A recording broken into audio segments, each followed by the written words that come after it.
Meet Keith. Keith is 36 and a tradie by day and party animal by night. Keith isn't fussed on the technical side of anything, however loves all things big and all things that get the job done. Keith is the reason the Maximus campaign was such a success, not because of Keith as a person, sorry Keith, but because of the detailed knowledge of Keith's wants and needs and lifestyle. So basically, the overall goal for Maximus was to sell 7.5 million drinks within 2 years. This equated to a 10% share of the category. In order to actually achieve this, the objective to increase brand awareness by 26% and get 1 million people to try Maximus was created. To reach these objectives, the brand needed to ultimately display a drink that enhances the life of the everyday man. It needed to appeal to a real person for its real uses. And so it was found through research that these so-called sports drinks weren't even used, like they were used in most other things other than sport. In fact, they found that 63% of times people drank sports drinks was within environments which had nothing to do with sports. With two other major competitors whose primal focus was on the science side of the drink, which may I add is not what the everyday drinker cares fondly for, the logical strategy was to base the campaign around the true use of the product, hydration. As the men this was targeted towards live a no bullshit life, they lead active lifestyles and love a bit of socialization with an added beer or two. The key to reaching their wants and needs was through efficiency. Efficiency in size and efficiency in speaking the truth. So Fruko came to the realization that it was time to go big. It was time to go Maximus. The bottle was designed to hold 1 litre of liquid, and boy did this play to Fruko's advantage. With various executions demonstrating how big the drink was, like the billboards or interactive competitions, they managed to grow Maximus to 24% of the category, 14% higher than the intended goal. This was overly effective as they held a great understanding of what the targeted consumer realistically wanted. This type of man cares little for the mechanics of the product and a lot for its fundamentals, that it gets the job done. It was crucial for the client to hold a civil relationship with the creative and media agency, as it was this combination of these which essentially achieved the result seen. Campaign brief mentioned that Fruko commissioned Saltmine Design Group to be responsible for the creation of the brand's visual identity and to design a point of sale suite for the sports drink. Saltmine were more specifically involved in working with the Fruko team to create not only the brand identity, however also the positioning and strategy for the brand. Campaign brief were particularly careful in pointing out that Saltmine were working with Fruko as opposed to stating they were solely in charge of the process in creating this new brand identity, as it was of everyone's best interests to come to conclusions on a basis where everyone was happy. So the first step in the media strategy was the use of outdoor advertising, and creatively it was all about size, where each billboard or Metrolight demonstrated the epic size of the drink. It was physically too big for the billboard, and the copy continually emphasized that size does matter, and that once you go big, you never go back.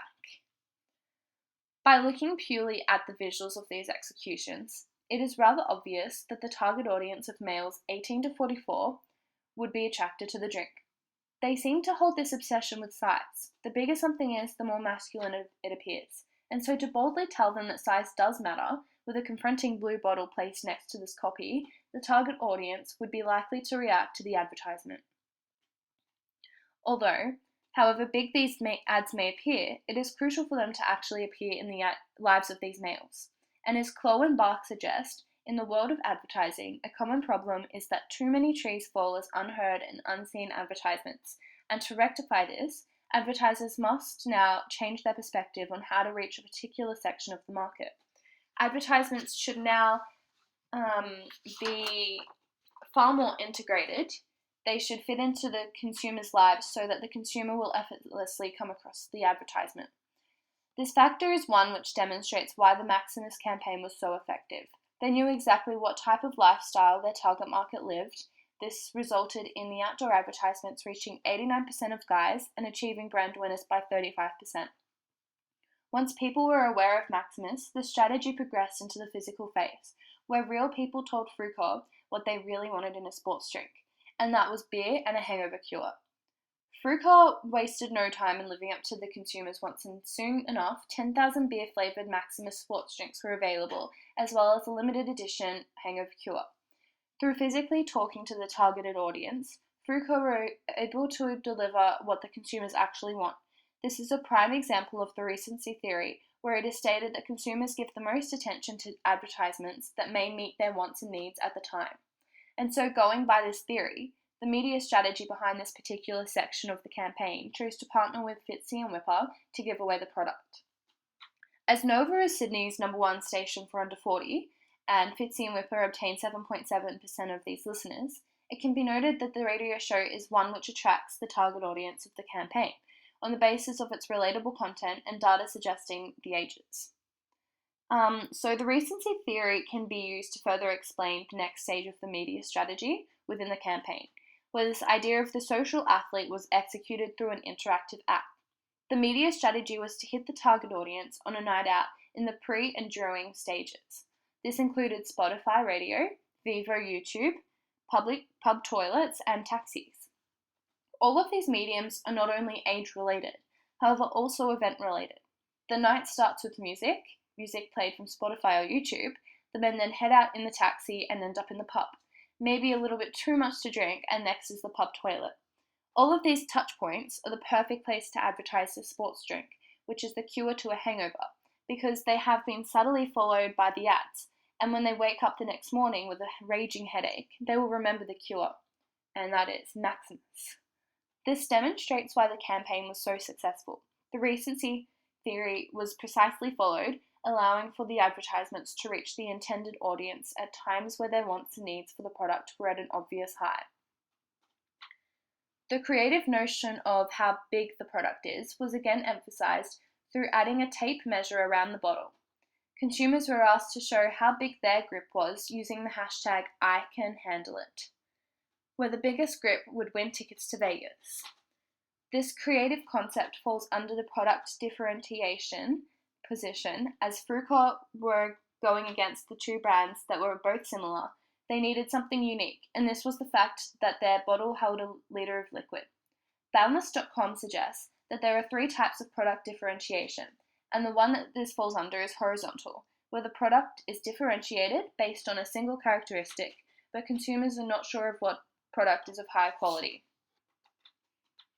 As this advertisement is accentuating the functional features, consumers aren't particularly fussed on the quality of the product, and instead more focused on the fact they get more value for their dollar. Based on the profile of the target audience in this case, it is clear that this approach is effective, as they generally don't play sports and hence don't need the apparent quality found in Powerade or Gatorade, and instead need it for an efficient way to get hydrated. And that is what Maximus promises: fast hydration. So perhaps the campaign could have found further success if they had created portable pop-up shops that went to popular destinations where the target audience were likely to be. For example, based on the assumption that a large portion of the target audience were tradies, Frucor could have sent vans full of the Maximus sports drink around to work sites and given free samples of the drink to workers. Going by the recency theory, this would have been an effective time to advertise to the target audience, as they would be at a point where they need hydration and therefore want a drink that will give them this hydration. This execution could have potentially generated additional awareness of the brand, as the consumers were given a taste of the drink, leaving them wanting more. Thanks for listening. Bye.